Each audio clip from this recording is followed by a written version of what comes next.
Yesterday's PMIs showed that the sentiment among German companies brightened slightly in August. However, there is still no sign of a strong upturn.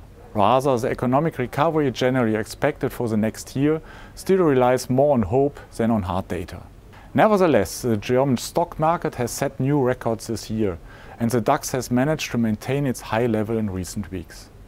This raises the question whether this is sustainable or whether significant price losses are likely in the coming months.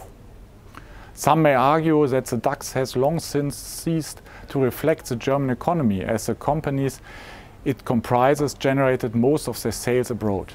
Regardless of where the sales are generated, corporate profits have been stagnating for some time, meaning that the stock price gains of the past 2 years largely follow higher valuations. The drivers were initially the ECB's interest rate cuts and then the looming massive shift in German fiscal policy. Both led the markets to hope that the agony of the German economy will come to an end and that profits will rise.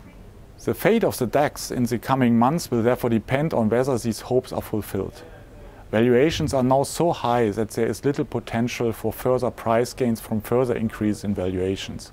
Rather, the downside risk outweighs the upside risk if profits do not increase in the foreseeable future. But at this point we are quite confident.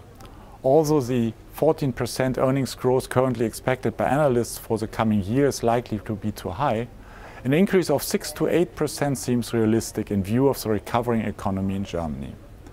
The conclusion therefore remains that as long as profits do not really rise, price gains on the German stock markets are on shaky ground.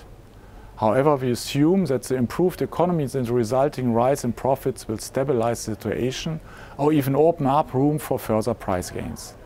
We therefore recommend taking advantage of temporary periods of stock price setbacks to build up further DAX positions.